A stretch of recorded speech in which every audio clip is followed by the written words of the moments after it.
The Grow My Cleaning Company podcast helps owners of cleaning companies just like you to grow your company and yourself so you can make more money and finally get the time and money freedom that probably got you into this business. Discover how to automate and create systems that allow you to grow like crazy without losing control. If you dig the show and want to show some love, subscribe, rate, and review on iTunes. It really helps. Enjoy the show. Today, we're going to do a very tactical thing in writing a hiring ad.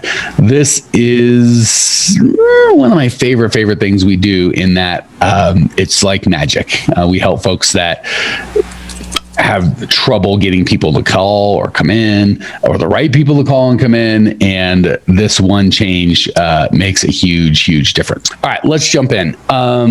The first thing I want to kind of go over really quickly because it's fun and you guys will all be like, holy crap, this dude has been reading my hiring ad. I will read you your hiring ad, every single one of you, without having ever met you or seeing your hiring ad online. It typically almost always goes, hey, fast growing cleaning company looking for high energy, motivated people, paid training, good benefits, vacation, great fast growing team, apply here now, flexible hours, something like that, which is super boring. And it's the exact same ad that every single person writes. So, anyone have an ad that sounds anything like that? Or this is my complete first new thing. Kate's like, I ain't scared. I'll tell you. Yeah, mine sounds exactly like that, Becky. The problem is that's some version of that's what everybody has. So the only way people can choose, give a guess. So if every ad sounds some version of that terrible ad, what do they have to choose on? Where are they going to go? Any guesses? Tracy gave me the hand motion, which is perfect. Anyone else want to guess? Yeah, she's giving me the money. It is, of course, money. So they're just going to be money. That's the last thing we want to hire people on, right? So, of course, we coach y'all to pay fairly, right? The goal is not to trick people into working for slave wages or anything like that. But Tracy, Suzanne, Jackson, all the people on our team, we certainly do our best to pay them fair or slightly better than fair. And more to just be part of our core values, right? If our core values are have fun, make money, be real, and help out, and I try and screw my people, and obviously that's not fun for them. It's not going to make me money screwing my people. It's not going to make them their money working for free. It's certainly not being real, and it violates all our core values. So, but they are here predominantly for our core values and what we share and the mission that we're on together, not for the money, right? And obviously we pay them. So the point isn't try not to pay your people. The point is if I just put in top money, best money, money, everyone would be here for that. And then when I'm like, hey, Tracy, we're going to do this 5-day challenge, she'd be like, well, how much does it pay? And what's my time? And how much extra can I get? And blah, blah, blah, as opposed to Tracy, who's amazing, going, I can't wait for the opportunity to serve our people. And of course, we'll work out pay to make sure it's fair for everybody. But I'm so excited to serve. Hopefully you guys can hear in Suzanne's voice, there's a type of person that shows up and is like, Mike has given me money. I will be here to get the money. I will do my job. And then I will go home. That's not Suzanne. She's super excited. Like you can see the energy just like flowing off of her serving, right? So really important that we have an ad that makes sense. So if your ad is the same as everyone else, the only way they can make decisions is based on money. The last reason you want people coming to you is for money. Okay, so we got that down. Let's talk about why a core values-based ad. So the two things people usually kind of put in their ad is money and skill, right? I want someone that's really good at cleaning, that's the best at cleaning. One of the nice things is we're not in the brain surgery business, right? If I have someone that is going to cut open my skull, fiddle with my brain, hopefully put everything back together again, I'm really interested in his ability to do that job. I don't want the guy's like first skull cracked, right? I'd like to be his 10,000th. Well, I'd like to not be in that situation at all, but if I had to be on that, I'd like to be a guy that's been around the block a couple of times. When it comes to cleaning, one of the beautiful things about our business is if we do a bad job, unless we really screw up, nobody's going to die. If someone dies based on your cleaning, you've really done a poor job. This class is not for you. I don't think I can help you.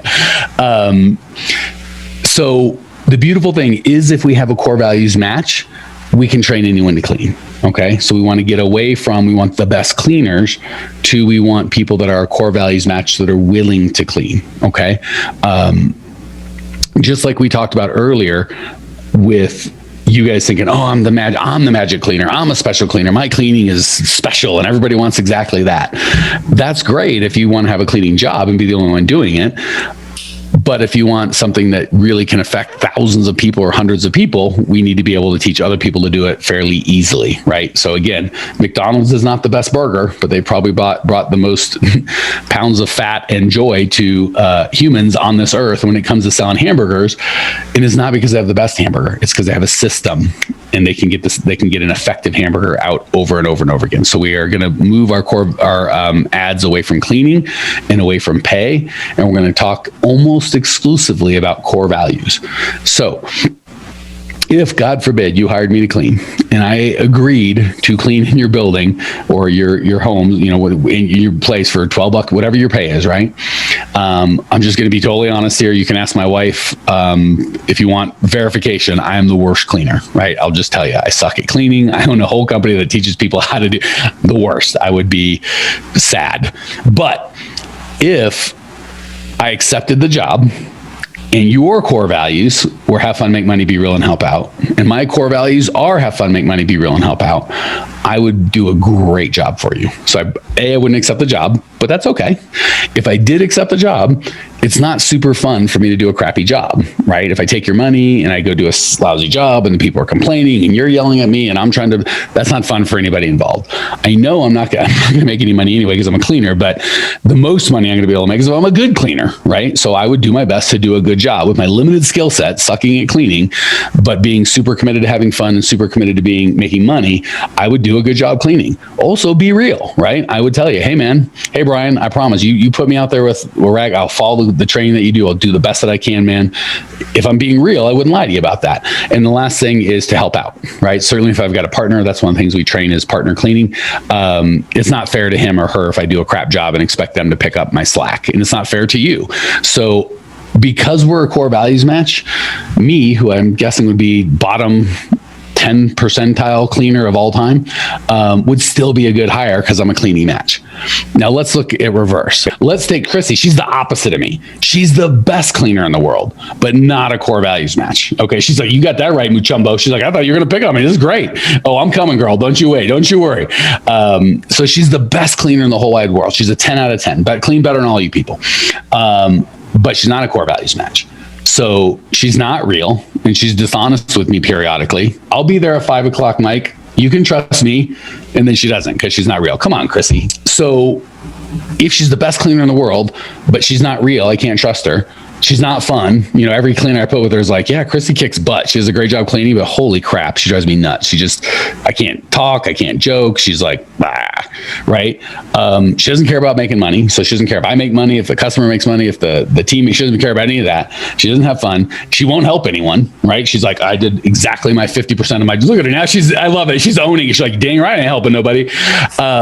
Even though she's the best cleaner in the world, if she's not willing to help anyone, she doesn't care about me, the client, herself, her team making money. She won't help anyone out. She's not real with me, and she's kind of putting up a fake front. Can you guys understand how Mike, the terrible cleaner but good core values match, would be an excellent hire, but poor Chrissy, who's just so sweet putting up with my nonsense, is the perfect cleaner but is not a core values match and would be a tough hire? Is everyone get that? Because if we don't get that big concept, none of this stuff's going to make sense. Then you might as well stick with your fast-growing cleaning company looking for self-motivated, energetic people, paid training, blah, blah. I'm even saying it is boring. Okay, so the beauty of a core values-based ad is it is going to do two things. It's going to repel and attract, but no one should have no thoughts. Okay. So when I read the boring, fast growing cleaning company looking for highly energetic, motivated people, pay training, blah, blah, blah, the same thing that you guys have all had. I can almost say verbatim, even though I've never seen your ad. That is not, no one's going to have a strong feeling about that, right? You might get people that are just clicking apply like all the time, click apply for yours, but then they're going to move on and have no thoughts. Good or bad, right? No one's going to be offended by it. No one's like, how dare you have a fast growing, energetic, blah, blah, blah. No one's going to get upset with you. Fine. No one's going to get fired up. They're just going to apply, or more likely ignore, right? Unless they're desperate and hitting apply for everything, which isn't who we want. Spoiler alert, right? So the good news about a core values ad is not only is it going to get the people that click apply to really go, holy crap, I actually want this. This job is exciting to me. It's not just apply. It's, I hope these guys with this ad call me back. Equally important, The Chrissy, I'm just going to keep picking on Chrissy because she got such a sweet spirit about it. The Chrissys of the world are going to go, have fun, make money. How dare they? Work is serious and I don't care about any. And she's never going to darken my doorstep. All right. So not only is it going to attract the right people at a much higher level, right? As opposed to just a bunch of people that hit apply and then we reach out to them like, huh? What? Who's this? No, I don't want what you're selling. You're like, you applied for a job, and they just don't remember. They're gonna be like, oh my gosh, is this that ad? And the people that are not a good fit aren't going to muddy up the works, right? Or they still might, but it's going to be a much, much smaller percentage. Okay. So they're going to go from click, click, click, click, click, click, or ignore to, oh, I remember that ad. I hope that's the ad. The whole funnel has to be core values based. So when I show you the ad and the sample and we teach you how to make your own, you're going to be really excited and really proud of your new ad because it's going to be a crap ton more effective. People calling in are going to be really excited about your ad, right? Because the beautiful thing about hiring, like Tracy and Suzanne, they're pretty talented. They could get a job anywhere, right? They're not like, oh, thank you, Mike, for, taking me on. I'm sure there are many other people that would want their skills. So the minimum standard for them is for me to treat them nicely and appreciative and whatever, because they got better options, right?